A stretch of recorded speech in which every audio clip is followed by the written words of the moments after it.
Des maths, bienvenue sur cette nouvelle vidéo. Aujourd'hui c'est très rapide, mais en fait je voulais te parler de quelque chose que je fais maintenant pour l'une de mes dernières histoires. Et c'est quelque chose que j'apprécie vraiment faire. Même si je le fais pas tout le temps, mais c'est trop cool à faire.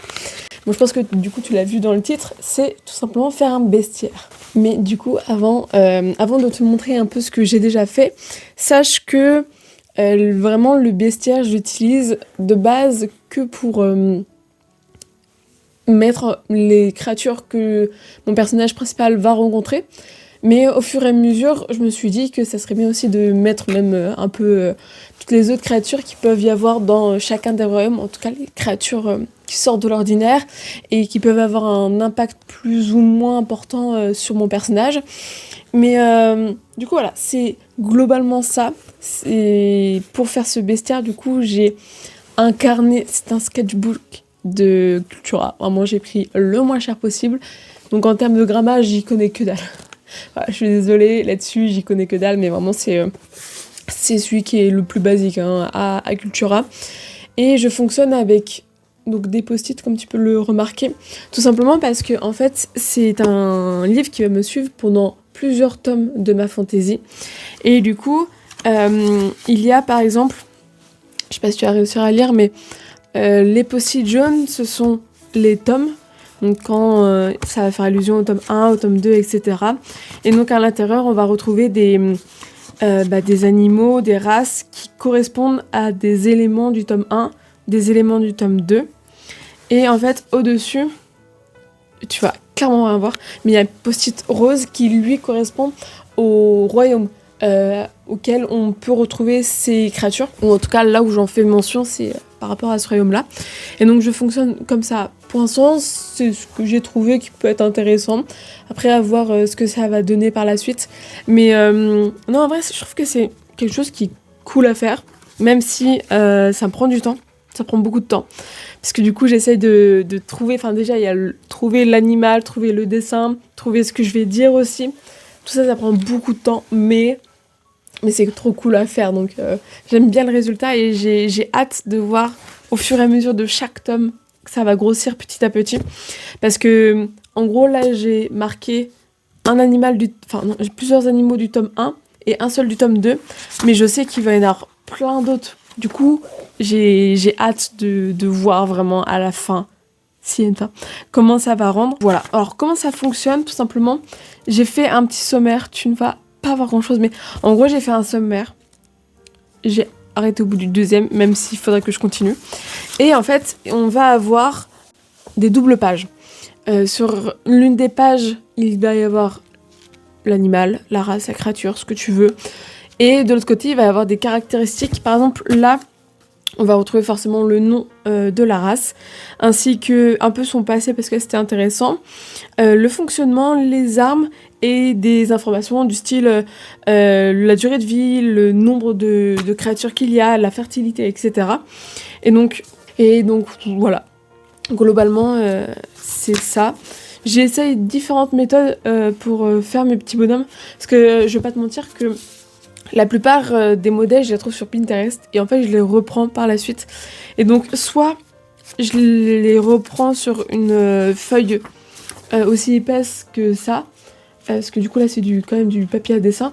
Et juste, je reprends et je dessine, et voilà, comme ici. Ou alors, ce que j'avais fait, mais du coup, j'aime beaucoup moins le résultat, c'est avec des feuilles blanches basiques. On ne va pas forcément voir. Enfin, ici, je pense que tu vois au niveau de mon doigt. Mais en fait, on voit la démarcation et j'apprécie moins. Surtout que là, pour le dessin, j'avais utilisé de l'aquarelle. Du coup, ça passe à travers. Pas très très agréable. Ensuite, j'ai essayé de faire la même chose, mais cette fois-ci, j'ai utilisé des crayons de couleur. Et en vrai, le résultat, je trouve qu'il est peut-être un peu trop pimpant pour le style que je veux donner. Parce que du coup, j'aimerais bien donner un style un peu genre vieillot à ce carnet. En tout cas, que ce soit un carnet qui vive et pas forcément un carnet qui soit toujours tout beau, tout propre, etc. Je pense que lui, il va vivre et j'espère. Et ensuite, j'ai commencé à faire tout simplement un dessin que j'ai repris En fait, je l'ai quadrillé entre guillemets. Et à côté, là, c'est pareil, on va recevoir des petites informations par-ci par-là. Et là, je trouvais que c'était intéressant de mettre aussi ce que c'était ça, parce que ça se voit pas, c'est des plumes. Ça se voit pas, mais c'est un lapin qui vole, voilà. Et donc là, j'ai fait full aquarelle, je crois. Et en vrai, ça va. Je m'attendais à pire, c'est pas non plus le truc le plus beau au monde, mais ça va. Et par exemple, truc tout con, mais c'est... Là, j'avais plus envie de dessiner des animaux qui soient terrestres. Donc, j'ai marqué quand même des noms d'animaux que j'aimerais bien faire ou des styles d'animaux. Et après, on peut aller directement dans le tome 2, où là, du coup, on trouve le premier animal que j'ai fait. Et du coup, voilà, c'est globalement ça que j'ai fait pour faire ce bestiaire-là. Et il n'y a pas de...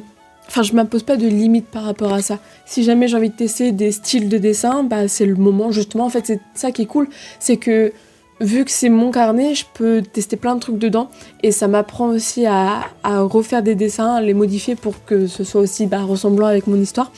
Et donc ça, c'est grave cool. Donc si jamais t'écris de la fantaisie, franchement, je trouve que c'est un excellent moyen d'avoir en plus plein d'éléments sur ton histoire. Et bon, ça prend du temps, etc. Il faut quand même un peu d'organisation. Mais je trouve que c'est trop cool. Et mine de rien, en plus de ça, tu peux... Là, ça se voit pas trop, mais genre... dessiner un peu sur les pages et tout pour donner un style. Et vraiment le personnaliser au maximum. Je trouve que c'est sympa. Et par exemple, là, j'ai mis les animaux principalement. Mais j'aimerais bien faire vraiment en termes de race, dessiner les elfes, les sorciers, etc. Mais ça, je pense que du coup, soit je mettrais une autre étiquette, genre comme le rose en haut avec les royaumes, mais du coup, je sais pas, par exemple en vert et me dire ça c'est telle race, c'est telle race, c'est telle race. Mais parce que je pense que ça peut être cool de vraiment avoir plein d'informations dedans. Et c'est trop sympa à feuilleter. Et là, je vais te laisser avec donc, le côté création. Tu vas voir un peu comment j'ai fait pour assembler tout ça. Et j'essaie vraiment de filmer au maximum, mais comme tu peux le remarquer, c'est un carnet qui vient de débuter. C'est pas du tout un carnet que là j'arrive sur la fin, pas du tout. Alors vraiment pas du tout. Je suis qu'au début de ce carnet et j'espère bien qu'il va me durer très longtemps. Et en fait, le voir là comme ça me tente pour mes autres histoires de faire aussi une sorte de bestiaire. Je pense que ça peut être cool d'avoir vraiment des informations qui soient liées à ton histoire, pas forcément directement, mais dans l'univers et tout ça, et je trouve que c'est trop cool à voir. Du coup, si jamais ça t'intéresserait, je sais pas, de voir un peu plus quand je fais des pages ou autres, les pages qui sont remplies, hein, parce que bon, la page par exemple celle-ci, ce genre de page remplie, n'hésitez pas à me le dire en commentaire, peut-être que je pourrais en faire aussi sur mon Insta ou mon TikTok, peut-être que ça pourrait être cool à voir. Donc voilà, je te laisse avec la suite des images et je te dis à la prochaine. Salut!